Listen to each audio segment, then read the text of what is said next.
오늘 우리에게 주시는 하나님의 말씀은 요한복음 19장입니다. 요한복음 19장 17절부터 30절까지 있는 말씀은 우리 한 절씩 교독하겠습니다. 오늘 저녁에 참석하신 분들은 나가시면서 출석 체크를 하시고, 그리고 내일은 저녁에 모이지 않고 아침에 우리 6시에 우리 다 함께 모입니다. 내일 아침에는 좀 짧게 하고 마치고 난 다음 이어서 우리 대청소 있는 것 기억하시고 내일은 복장을 청소하는 복장으로 오시면 좋겠습니다. 요한복음 19장 17절부터 30절까지입니다. 우리 한 절씩 교독하시겠습니다. 그들이 예수를 맡음에 예수께서 자기의 십자가를 지시고 해골 히브리 말로 골고다이라 하는 곳에 나가시니 그들이 거기서 예수를 십자가에 못 박을새 다른 두 사람도 그와 함께 좌우편에 못 박으니 예수는 가운데에 있더라. 빌라도가 패를 써서 십자가 위에 붙이니 나사렛 예수 유대인의 왕이라 기록되었더라. 예수께서 못 박히신 곳이 가까운 곳으로 많은 유대인이 이 패를 읽는데 히브리와 로마와 헬라말로 기록되었더라. 유대인의 대제사장들이 빌라도에게 이르되 유대인의 왕이라 쓰지 말고 자칭 유대인의 왕이라 쓰라 하니 빌라도가 대답하되 내가 쓸 것을 썼다 하니라. 군인들이 예수를 십자가에 못 박고 그의 옷을 취하여 네 깃에 나누어 각각 한 깃씩 얻고 속옷도 취하니 이 속옷은 호지 아니하고 위에서부터 통으로 짠 것이라. 군인들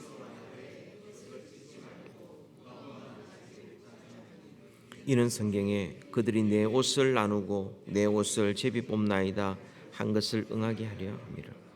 군인들은 이런 일을 하고 예수의 십자가 곁에는 그 마리아와 이모와 글로바의 아내 마리아와 막달라 마리아가 섰는지라.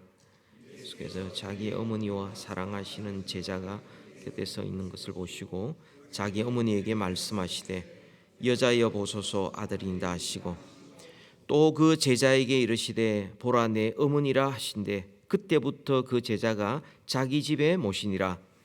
그 후에 예수께서 모든 일이 이미 이루어진 줄 아시고 성경을 응하게 하려 하사 이르시되 내가 목마르다 하시니 거기 신 포도주가 가득히 담긴 그릇이 있는지라.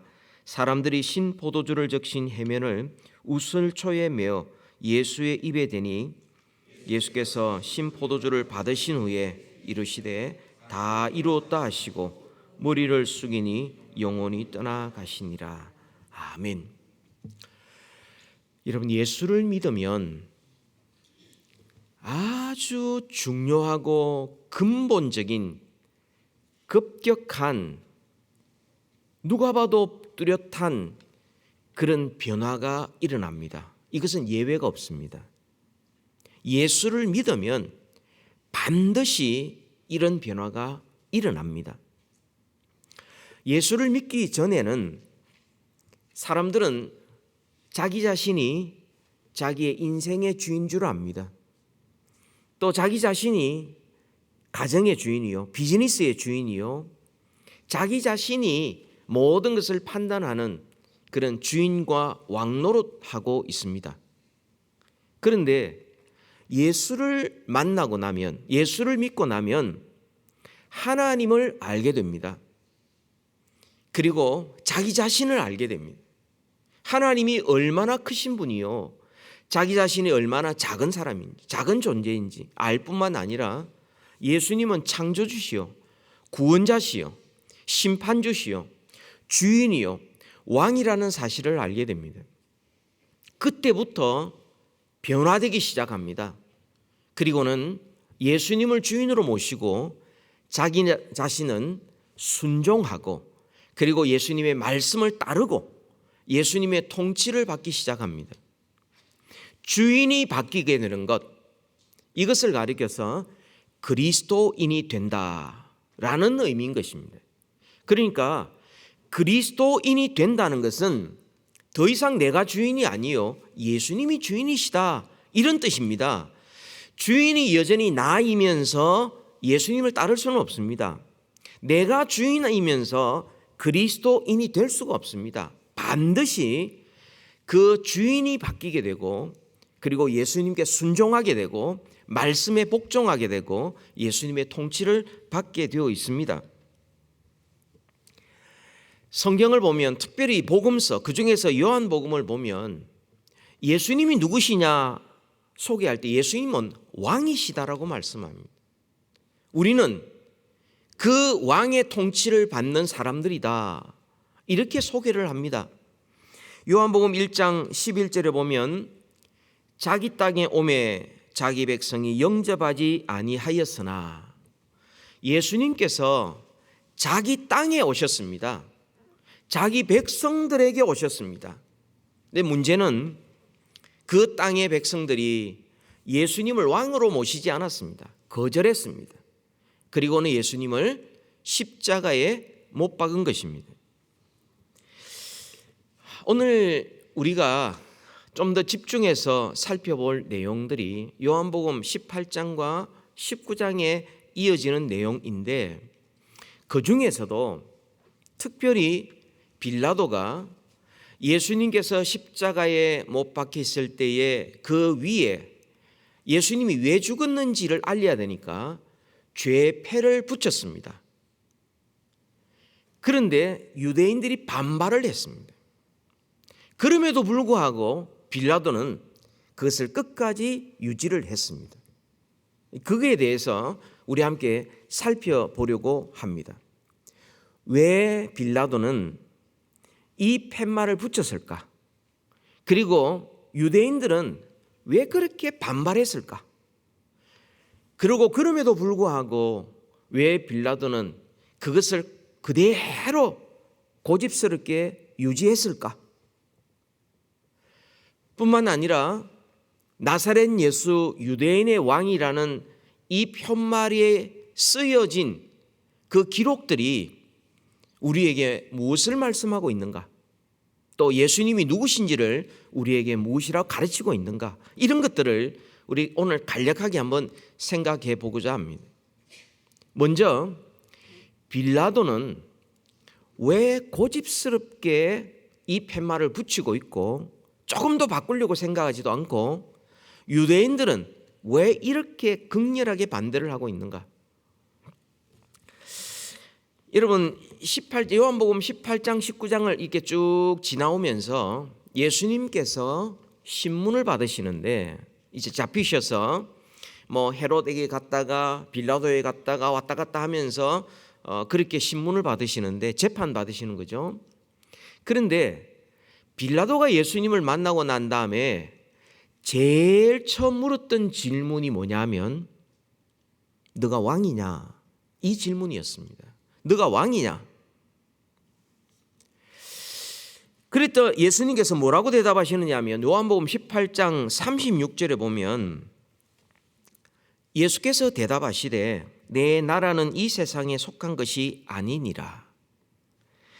만일 내 나라가 이 세상에 속한 것이었더라면 내 종들이 싸워 나로 유대인들이 넘겨지지 않게 하였으리라. 이제 내 나라는 여기에 속한 것이 아니니라. 너가 왕이냐? 이렇게 물었을 때에 주님의 대답이 뭐냐면 내 나라는 여기에 속한 게 아니다. 내 나라는 이거보다 훨씬 더 큰 나라일 뿐만 아니라 전혀 다른 차원, 더 큰 여기를 포함한 이 팔레스타인 지역뿐만 아니라 지구를 포함한 그거보다 더 많은 온 만물, 온 우주가 바로 나의 나라다. 이렇게 말씀하신 겁니다. 그런데 빌라도가 그 말을 이해할 리가 없지 않습니까? 그래서 또 묻습니다. 그러면 너는 왕이 아니냐? 이렇게 묻습니다. 이해 못하니까 그렇게 물을 수밖에 없죠.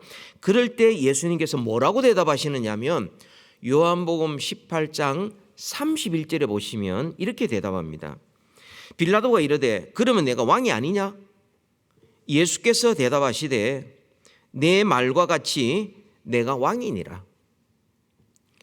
그러니까 전혀 다른 왕이냐 이런 물 때는 뭐 이쪽 팔레스타인 지방 혹은 갈릴리 지방, 유대 지방, 뭐 예루살렘 뭐 그쪽 지역의 왕, 이 정도로 빌라도가 물었는데 예수님이 그 정도가 아니지 않습니까?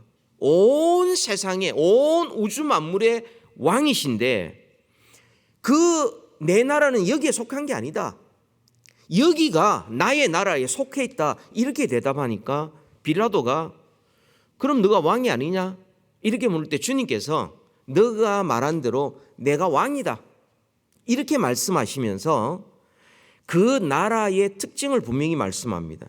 내가 이를 위하여 태어났으며 이를 위하여 세상에 왔나니, 그러니까 다시 말하면 내가 왕이라는 것을 너희들에게 알게 하기 위해서 이 세상에 왔다. 예수님이 왕이시라는 사실을 증명한 사건이 사실은 죽음과 부활입니다. 아무튼 그렇게 하기 위해서 이 세상에 왔는데 곧 진리에 대하여 증언하려 함이로다. 무릇 진리에 속한 자는 내 음성을 듣느니라 하신대. 여러분, 음성을 듣느니라는 말씀은 다른 말로 하면 순종한다, 복종한다 이런 뜻입니다.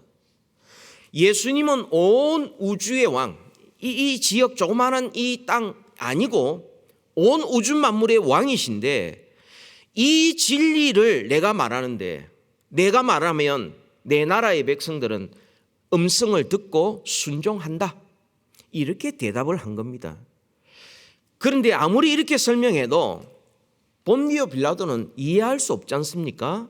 그래서 그의 결론이 뭐냐면 요한복음 18장 38절에 이렇게 결론을 내립니다. 빌라도가 이르되 진리가 무엇이냐 하더라. 이 말을 하고 다시 유대인들에게 나가서 이르되 나는 그에게서 아무 죄도 찾지 못하겠노라. 주님은 지금 예수님이 왕이라는 사실을 말씀하고 계시고 내가 온 우주 만물의 왕이고 내가 엄으로 말미암아 이 땅에 하나님의 나라가 시작되고 이 나라의 백성들은 나의 음성을 듣고 나의 말에 순종한다. 이 일을 이루기 위해서 내가 이 땅에 왔다라고 말씀하시면서 이것이 진리다라고 그러니까 빌라도는 생각이 딴 데가 있잖아요. 그러니까 진리가 무엇이냐 그러고는 더 이상 묻지를 않습니다. 그게 뭐냐, 그게 먹고 사는데 도움 되냐? 내가 지금 오늘날 살아가는데 그게 뭐 상관이 있냐? 진리가 뭐냐? 이러면서 나가버려요. 그리고 밖에 나가가지고 내가 아무리 이 사람을 내가 신문을 하고 살펴봤는데 나는 이 사람에게 죄를 내가 찾을 수 없다. 빌라도가 그렇게 이야기합니다. 그러면서 빌라도는 예수님을 어떻게 하든지 풀어주려고 그럽니다. 석방시키려고 그럽니다. 그래서 많은 방법을 빌라도는 나름대로 생각을 하는데 맨 처음은 빌라도가 재판 자체를 회피합니다. 이 사건 맞지 않겠다. 그래서 너희들이 데려가서 너희들끼리 재판하라 라고 피해버립니다.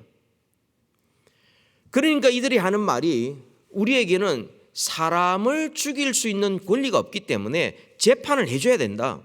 이렇게 또 요청을 합니다. 유대인들이. 그 다음에는 어떤 다른 대안을 제시합니다. 6월절 명절 때에 어떤 죄수를 풀어주는 그런 관습이 있는데 내가 이 사람을 풀어줘도 되겠느냐라고 묻습니다. 그렇게라도 해서 석방시키려 노력을 하는 거죠. 그것도 유대인들이 반대합니다. 세 번째로는 하도 사람들이 감정적으로 예수를 죽이려고 막 살기가 등등하니까 이제는 동정심을 유발합니다. 그래서 예수님한테 가시면류관을 씌우고 그리고 조롱하는 모습으로 자색 옷을 입히고, 그러니까 왕은 왕인데 아주 이게 모욕을 줘가지고 이 정도 하면 됐다, 그 정도 하면 됐다 할 정도로 그렇게 사람들로 하여금 동정심을 유발합니다. 그럼에도 불구하고 유대인들은 계속해서 예수를 십자가에 못 박아 죽이려고 이야기를 합니다. 그러면서 빌라도를 압박합니다. 당신이 만약 이 재판을 이 예수를 석방시키면 당신은 가이사의 충신도 아니고 또 이 자기 자칭 왕이라는 사람은 가이사를 반역하는 반역자입니다 라고 압박을 합니다. 여러분 성경 한번 찾아봅시다. 요한복음 19장입니다. 12절부터 우리가 읽은 바로 앞입니다. 12절부터 16절까지를 같이 한번 찬찬히 읽읍시다. 11절부터 읽읍시다. 그러니까 11절부터 아닙니다. 10절부터 읽읍시다. 10절부터. 그러니까 이제 이런 이야기들이 막 오고 가면서 아무리 그래도 빌라도가 놓아주려고 그러는데도 불구하고 예수님이 아무 말씀하지 않거든요. 뭐 살려달라, 나는 죄 없다 이런 소리 아무 말도 안 하거든요. 그러니까 빌라도가 내가 너를 죽일 수도 있고 살릴 수도 있는데 이러면서 이야기를 시작합니다. 10절부터 같이 한번 읽읍시다. 같이 시작. 빌라도가 이르되 내게 말하지 아니하였느냐? 내가 너를 놓을 권한도 있고 십자가에 못 박을 권한도 있는 줄 알지 못하느냐?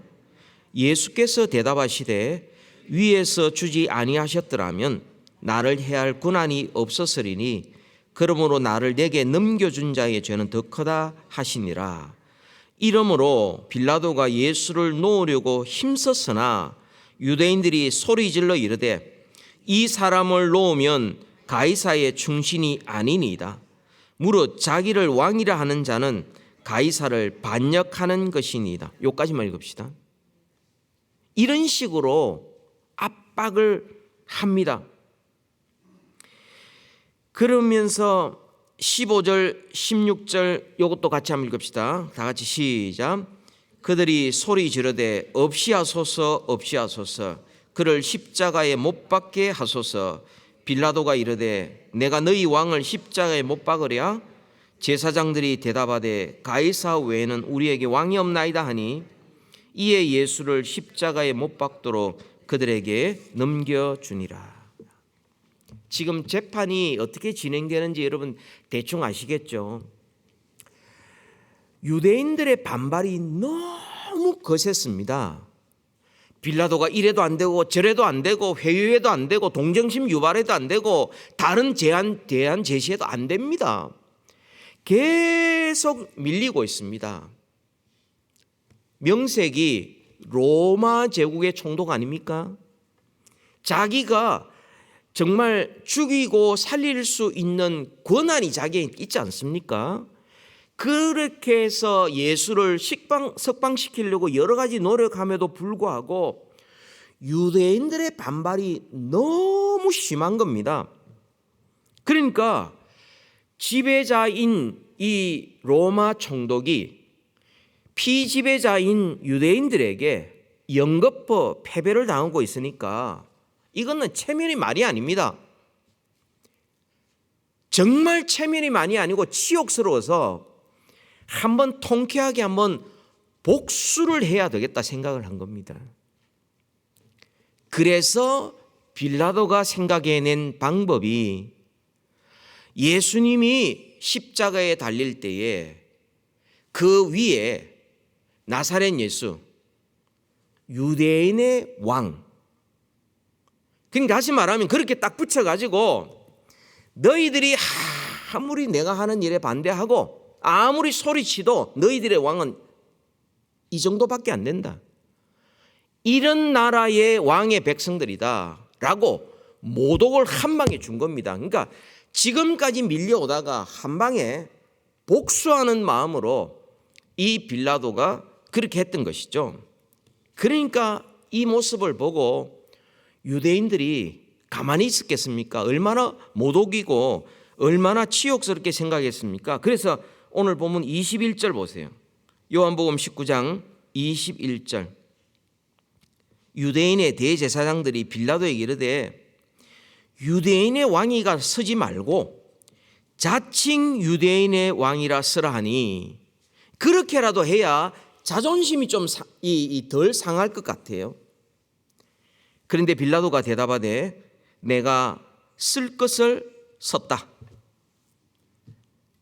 통쾌하게 모독을 하는 겁니다. 이 민족들, 너희들이 그래도 똑똑하다 그래도 아무리 똘똘 뭉쳐도 너희들의 왕은 이 정도밖에 안 되는 그 나라의 백성들, 너희들, 이렇게 모독을 하고 있는 것입니다. 그래서 내가 쓸 것을 섰다, 이렇게 말한 겁니다. 여러분, 지금까지 쭉 우리가 살펴보면서 우리가 예수님께서 나사렛 예수 유대인의 왕이라는 죄패가 거기에 붙었던 그 의미들을 우리가 한번 살펴봐야 되겠는데요. 이 일을 통해서 우리는 당장 눈앞에는 성공하지만 결국은 실패한 두 부류의 사람을 보게 됩니다. 첫 번째가 유대인이요, 두 번째가 빌라도입니다.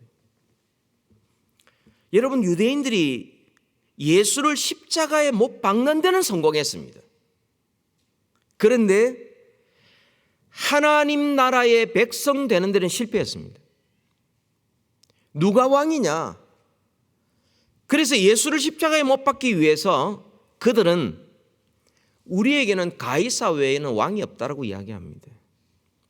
하나님이 왕이 아니고 가이사가 왕이다. 실패한 겁니다. 그리고 아까 예수님께서 친히 말씀하신 거 있죠. 11절에 보니까 그러므로 나를 내게 넘겨준 자의 죄, 다시 말하면 유대인들입니다, 더 크다 하시니라. 예수님으로부터 정죄를 받았습니다. 뿐만 아니라 빌라도는 유대인들에게 한방 시원하게 복수하는 데는 성공했습니다. 그런데 그가 로마 총독으로서 양심과 정의를 지키지 못한 그런 인물로 실패해 버렸습니다. 뿐만 아니라 그는 예수를 죽인 최종적인 책임자가 되었습니다. 그러니까 한방 복수를 해야 되겠는데 그 복수하는 일념으로 예수를 내어주는 겁니다. 자기 자존심 살리려고. 오늘날 모든 교회들이 사도신경을 고백하면서 본디오 빌라도에게 고난을 받아 십자가에 못 박혀 죽으시고라고 이야기합니다. 지금까지 생존했던 모든 정치관 가운데 역사상 가장 치욕적인 정치인을 하나 꼽으라면 본디오 빌라도입니다. 양심 버리고 정의 버리고 개인적으로 복수하다가 예수를 십자가에 못 박는 최종적인 책임자가 된 것입니다. 여러분, 당장은 성공했는데 결국 실패한 이 유대인들, 이 본디오 빌라도들, 왜 그래 됐습니까? 이유가 뭡니까? 자기가 왕이어서 그렇습니다. 자기가 주인이어서 그렇습니다. 유대인들은 자기 생각에 옳은 대로, 빌라도도 자기 소견에 옳은 대로 자기가 왕이 되고 자기가 주인이 되었던 겁니다. 그래서 당장은 성공하는 것처럼 보였습니다. 그러나 결국은 실패했습니다. 여러분, 당장은 내가 주인이 되고 내 계획대로 내 생각대로 어떻게 하든지 억지로 밀어붙여서 어떻게 하든 복수를 하든 어떻게 하면 다른 방법을 사용하든 해서 내가 성공한다 할지라도 그것이 결국은 실패한다면 그거야말로 헛된 인생 아닙니까? 그거야말로 진짜 실패 아닙니까? 그런데 더 놀라운 사실은요, 이런 일들이 일어나고 있는 그 뒤에서는 여전히 하나님께서 일하고 계셨던 겁니다. 하나님의 계획이 그대로 이루어지고 있었던 겁니다. 유대인들과 빌라도가 서로 갈등하고 이런 것들을 기세 싸움을 하고 서로 한치 앞을 보지 않으면서 뒤처지지 않으려고 막 이런 일을 통해서 결국은 예수님께서 십자가에 못 박히시게 하고, 더 나아가 예수님이 유대인의 왕인 것을 선포하고 계십니다. 여러분, 이 유대인들과 빌라도는 정말 악인들이었습니다. 예수를 십자가에 못 박는 사람들이었는데, 그럼에도 불구하고 크게 보면 하나님께 쓰임 받은 사람들입니다. 하나님께 쓰임 받는다는 것이 반드시 좋은 일, 선한 일에만 쓰임 받는다는 의미가 아닙니다. 하나님 앞에 쓰임 받으면서 얼마든지 하나님을 대적하면서 그러면서 하나님의 뜻을 이루는 이런 사람도 많이 있습니다. 예를 들면 요셉의 형제들은 요셉이 너무 싫었습니다. 그래서 그를 죽였다고 속이고 그를 팔아버렸습니다. 그런데 하나님은 배후에서 역사하셔서 그를 통하여서 그 야곱의 집안을 보존할 뿐만 아니라 야곱의 후손들을 애굽에서 크게 번성케 하시고 마침내 그들을 구원해 내셨습니다. 하나님 앞에 쓰임 받았다는 점에서 야곱의 형제들은 쓰임을 받았습니다. 그러나 그들의 책임입니다. 하나님의 계획은 변경되는 법이 없습니다. 실수하는 법이 없습니다. 또한 애굽의 바로 왕, 그는 얼마나 완고했던지 백성들을 내보낸다고 그랬다가 변덕스럽게 안 하고 이렇게 하면서 계속해서 괴롭혔습니다. 그러나 그렇게 하면 할수록 하나님의 능력이 나타났고 하나님의 구원이 얼마나 큰 것인지 그렇게 온 민족들에게 보여지게 된 것입니다. 바로 왕은 하나님께 쓰임 받았는데 뭘 위하여 쓰임 받았냐면 하나님이 얼마나 능력 있는 분인가, 하나님이 얼마나 크신 구원을 이루셨는가, 그것을 드러내는 일에 쓰임 받았습니다. 그러나 그의 완고함은 하나님께 책임을 져야 될 부분들이죠. 여러분, 하나님은 그 목적하신 대로 반드시 이루시고 하나님이 행하신 모든 일들은 실수하지 아니하시고 실패하지 않으십니다. 우리가 어떻게 한다고 해서 하나님께서 당황을 하시거나 하나님이 계획하신 것을 못하는 이런 법이 없습니다. 하나님은 하나님의 계획대로 가는데 우리가 잘못 생각하고 나쁘게 하고 우리 마음대로 살아가면 그 일정한 부분이 쓰임받을지 모르지만 그렇다고 해서 우리가 하나님 앞에 상급과 칭찬받는 것이 아니라 하나님 앞에 책망과 심판을 받을 수밖에 없는 겁니다. 아무리 인간이 이렇게 하고 저렇게 한다 할지라도 하나님의 계획은 반드시 실패함 없이 이루어지게 되어 있는 겁니다. 왜냐하면 우리 하나님이 온 우주 만물의 주인이시요 역사의 왕이시기 때문에 그렇습니다. 여러분, 나사렛 예수, 유대인의 왕이라는 이 기록, 그게 무슨 의미입니까? 여러분, 이것이 세 가지 언어로 기록되어 있다 이렇게 말씀하고 있는데 20절에 보니까 히브리, 로마, 헬라 말로 기록되었다 이렇게 말하고 있고, 그리고 그 앞에 보니까 많은 유대인이 이 패를 읽었다 이렇게 이야기를 합니다. 여러분, 그 당시 사람들이 사용하던 언어가 아람어입니다. 히브리어와 너무 유사한 아람어라는 것인데, 그러면 그 히브리 사람을 위한 언어뿐만 아니라 왜 로마 사람이 쓰는 라틴어 그리고 헬라 사람이 쓰는 그리스를 왜 새 언어를 거기에 붙였습니까? 두 가지 이유가 있는데요. 첫 번째 이유는 그 당시가 유월절 절기지 않습니까? 그러니까 흩어진 유대인들이 모인 겁니다. 아수르에서 멸망했던 북이스라엘, 또 남유다, 바벨로니아에게 멸망했죠. 흩어져 있던 그 사람들이 절기가 되면 예루살렘에 모이는 겁니다. 근데 이미 그들이 수십 년이 지났기 때문에 그들의 언어가 이제 다 바뀌어 버렸습니다. 뭐 히브리 말 언어 다 모르고 그 지역마다 각각 고유한 언어인데 로마 제국의 언어가 바로 그리스 언어였습니다. 헬라 언어였고 로마 제국의 일상 용어가 라틴어였습니다. 지금도 이탈리아 북부 그쪽에 보면 라틴어를 일상 용어로 사용하는 그런 지역이 지금도 있습니다. 그러니까 일상 용어예요. 그러니까 유대인들이 다 볼 수 있을 뿐만 아니라 이것은 두 번째 의미로서는 이것은 로마의 공식 선언이 되는 겁니다.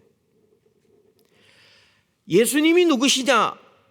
로마 제국의 공식 기록은 뭐냐면 나사렛 출신의 예수라는 이름이라는 가진 사람이 있는데 그분이 유대인의 왕이시다. 이게 로마 제국의 공식 기록입니다. 모든 사람이 다 읽을 수 있도록. 그러니까 뭐 그 팔레스타인 지역뿐만 아니라 흩어져 있는 로마 제국에 있는 그 사람들, 라틴어 아는 사람들 뿐만 아니라 모든 공용어를 아는 그리스 사람, 모든 사람들은 다 유대인의 왕이 누구냐? 그분은 바로 나사렛 예수시다. 그걸 보게 된 것이죠. 하나님께서 역사하신 겁니다. 여러분, 본디오 빌라도가 유대인들이 하도 말을 안 들으니까 한번 유대인들의 자존심을 확 꺾어서 그 총독이 한번 권위를 보여주려고 했던 그 나쁜 의도일지라도 하나님은 그것을 들어 사용하셔서 로마 제국의 공식 기록은 뭐냐? 유대인의 왕, 그분이 곧 나사렛 예수시라고 주님이 역사한 겁니다. 우리에게 일어나는 모든 삶의 사건들의 그 모든 것을 주관하시는 주인, 왕은 누구시냐? 우리 하나님 아버지. 여러분, 이 로마 정부가 인정을 하든 인정하지 않든 예수님은 왕이시고 그리고 단지 유대인만의 왕이 아닙니다. 여러분, 로마서 2장에 보면은 그 표면적 유대인이 아니요, 이면적 유대인이 왕이. 그러니까 뭐 겉으로 보기에 혈통적으로 뭐 문화적으로 언어적으로 유대인이 아니고 실제 이면적으로 그 속에서 진짜 유대인만이 유대인이다라고 이야기하는데 유대인의 왕 예수 그리스도, 나사렛 예수. 근데 그것뿐만이 아닙니다. 예수님은 모든 민족과 나라와 그리고 온 만물의 왕이시요, 만왕의 왕이시고 만주의 주이십니다. 여러분, 그걸 우리가 어떻게 알 수 있습니까? 어떻게 알 수 있습니까? 요한계시록 7장을 보시면 알 수 있습니다. 요한계시록 전체에 다 그것이 나오는데요. 지금은 밝히 드러나 있지 않습니다. 그러나 곧 다 드러나게 될 것입니다. 요한계시록 7장 9절과 10절에 보면은 예수님이 어떤 분인지 우리에게 말씀해 주는데요. 요한계시록 7장 9절과 10절입니다. 우리 같이 한번 읽겠습니다. 시작. 이 일 후에 내가 보니 각 나라와 족속과 백성과 방언에서 아무도 능히 셀 수 없는 큰 무리가 나와 흰옷을 입고 손에 장로나무 가지를 들고 보좌 앞과 어린 양 앞에 서서 큰 소리로 외쳐 이르되 구원하심이 보좌에 앉으신 우리 하나님과 어린 양에게 있도다 하니. 여러분, 각 나라와 족속과 백성과 방언에서 셀 수 없는 그 모든 사람들이 나와서 예수가 왕이요 하나님만이 온 우주의 주인이시다라고 찬양하고 있습니다. 여러분, 요한계시록에 계속 살펴보시고 나중에 요한계시록 19장에도 보시면은 예수님이 누구시냐? 예수님은 만왕의 왕이시고 모든 왕 중의 왕이시고 만주의 주, 모든 주인 중에 주인이, 진짜 주인이요 진짜 왕이시다, 이렇게 말씀을 합니다. 그런 점에서 우리 예수를 믿는 자들은 정말 소망이 있습니다. 이 세상이 이렇게 되어지는 모습을 보니 너무 실망스럽기도 하고, 하나님께서 왜 가만히 계실까? 때로는 그런 생각이 들기도 하고, 하나님을 반역하고 하나님을 떠난 사람들이 제 마음대로 살아가고 있고, 더 잘 사는 것 같고 더 편한 것 같고, 그런 모습을 보면서 도대체 이게 세상이 어떻게 되려나 이런 생각을 갖고 있을지 모르지만, 그러나 곧 모든 것이 밝히 드러날 것입니다. 누가 주인이냐? 누가 왕이냐? 하나님과 어린 양이 왕이요 주인이요, 그분이 우리를 다스리시고 역사를 이끌어 가시고 우리를 구원하시고 우리를 다스린다는 것이 곧 드러나게 될 것입니다. 역사의 마지막뿐만 아니라 우리 개인의 종말도 길어봤자 8, 90년, 100년 그 정도 아닙니까? 그러면 다 우리 주님 앞에 설 겁니다. 분명히 드러날 겁니다. 곧 밝히 알게 될 것입니다. 누가 주인이냐? 누가 왕이냐? 십자가에 죽으신 예수님, 십자가에 죽으신 예수님이 우리의 왕으로 죽으셨기 때문에 그 나라의 백성들이 예수님의 통치를 받고, 그 왕이신 예수님께서 고난을 받으셨기 때문에 우리가 나음을 얻는 겁니다. 왕이신 예수님께서 우리를 대신하여 죽으셨기 때문에 우리가 생명을 얻는 것입니다. 예수님께서 우리의 왕으로 모독을 받으셨기 때문에 우리는 예수님 안에 있기 때문에 우리는 그 모독이 아니라 우리는 영광을 받을 것입니다.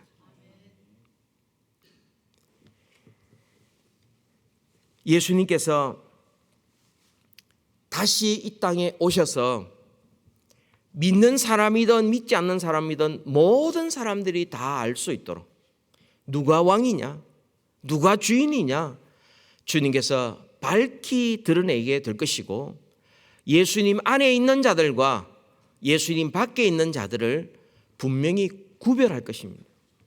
예수님 안에 있는 자들은 예수님이 왕이시기 때문에 우리도 예수님과 함께 왕노릇하게 될 것입니다.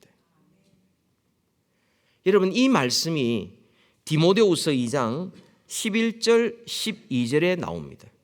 우리 같이 한번 읽을까요? 마지막 성경 구절입니다. 디모데후서 2장 11절 12절입니다.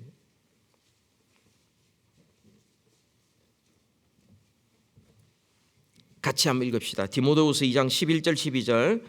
밑보다 이 말이여, 우리가 주와 함께 죽었으면 또한 그와 함께 살 것이요, 참으면 또한 함께 왕노릇 할 것이고, 우리가 주를 부인하면 주도 우리를 부인하실 것이라.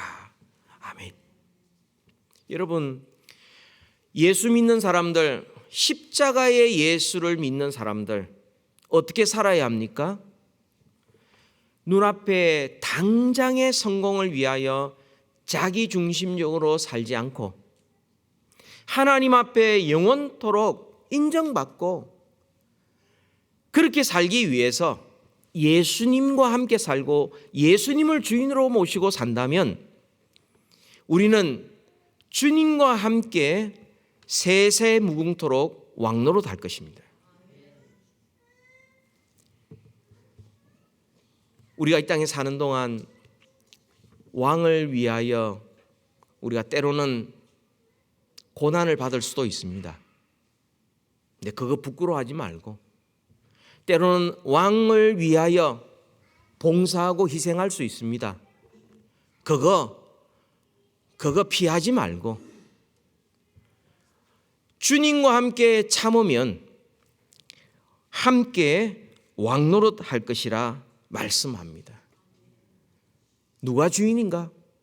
예수님이 주인인 사람을 그리스도인이라고 말합니다. 예수님이 주인이 아닌 사람은 주님께서 우리를 부인하실 것이요 라고 말씀합니다. 우리의 모든 남은 일생 동안 예수님을 주인으로 모시고 예수님께 순종하면서 예수님과 함께 살아가는, 그래서 이 땅에서 주를 위한 삶을 살다가 주님과 함께 영원토록 왕노릇 할 수 있는 우리 모두 되기를 축복합니다. 이 시간 기도하십시다. 주신 말씀 여러분 기억하시면서 우리가 당장은 성공했으나 사실상 실패한 사람들을 살펴보았습니다. 자기가 주인이고 자기가 왕이 되었을 때 그들은 결국 실패했습니다. 그러나 예수 그리스도를 주인으로 모시고 살아가는 사람들은 결국 주님과 함께 세세토록 왕노릇하게 될 것입니다. 우리 하나님 앞에 결단하십시다. 이제는 내 뜻대로, 내 마음대로 내가 주인으로 살지 말고 예수님을 주인으로 모시고 살아가는 우리의 삶이 될 수 있도록 이 시간 하나님 앞에 결단하며 기도하시고 내일 아침 6시에 뵙도록 하겠습니다. 다 같이 기도하겠습니다.